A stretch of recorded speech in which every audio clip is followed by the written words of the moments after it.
You ever wonder how your food delivery app talks to the restaurant instantly? Or how about your weather app? How does it pull up the latest forecast just like that? Well, the secret ingredient behind all of it is something called an API. And in this explainer, we're going to break down exactly what that is in a way that actually makes sense. So let's just get right to it, the big question. What exactly is an API? It's a term you hear thrown around all the time in the tech world, but what does it really do?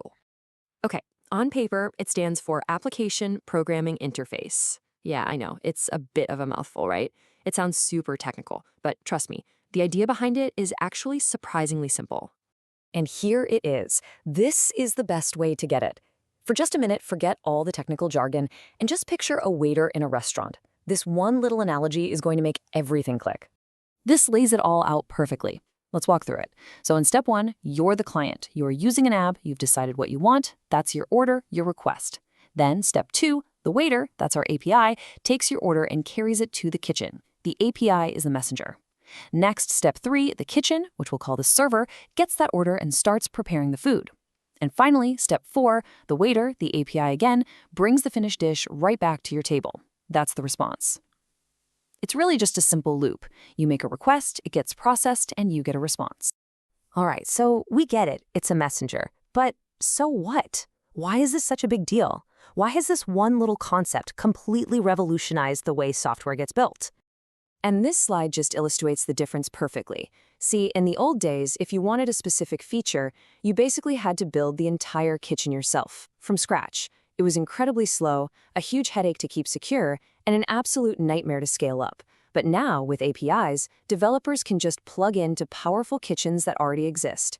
This makes development way faster, way more secure, and ready to grow from day one. And think about it. You want to accept payments in your app? There's an API for that. You need to show a map. You don't build a whole global mapping system. You just use the Google Maps API. This is so powerful that it's created something called the API economy. Whole businesses like Uber are basically built by snapping together these powerful pre-built services. It means developers don't have to reinvent the wheel every single time. It's a total game changer. So, we know the why.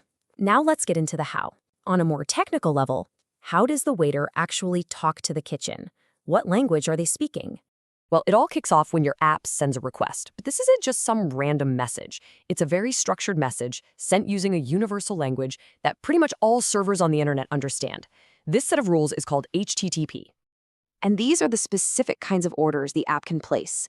A GET request is kind of like asking, hey, can I see the menu? Or what's the special today?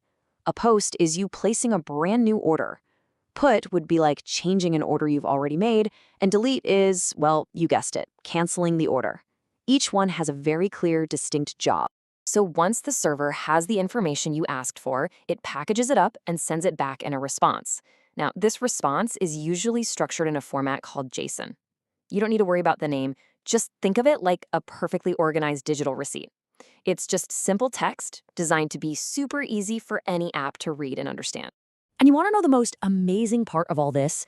This entire round trip, the request flying out, and the response coming all the way back, it all happens in the blink of an eye. We're literally talking about milliseconds. It's just unbelievably fast and efficient. Okay, so theory is one thing, but let's make this concrete. Let's ground all this in a super simple, real-world example that I guarantee we've all used, a basic weather app.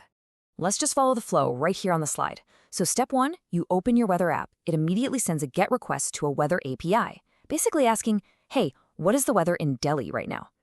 Step two, the weather company's server gets this request and instantly looks up the data. Then in step three, it sends back that simple, organized JSON response we talked about. You can see an example right there with the temperature, humidity, and condition. And finally, in step four, your app receives that data, reads it, and displays it in that nice, clean design you see on your screen. That's the entire magic trick right there. So after all that, what an API is, why it's so important, and how it actually works, what's the one single thing you should really walk away with from this explainer? If you remember just one thing, let it be this. APIs save time and help developers work faster. That's it. They are the essential building blocks of the modern internet, the Lego bricks that allow our apps to be so powerful and efficient, all without having to build every single little feature from scratch. So there you have it. Now you know the secret. APIs are really the invisible threads connecting every single app you use, creating this seamless digital world we all live in. It's the language that applications use to talk to each other. So, now that you understand how it all works, the real question is, what will you build next? Thanks for joining this explainer.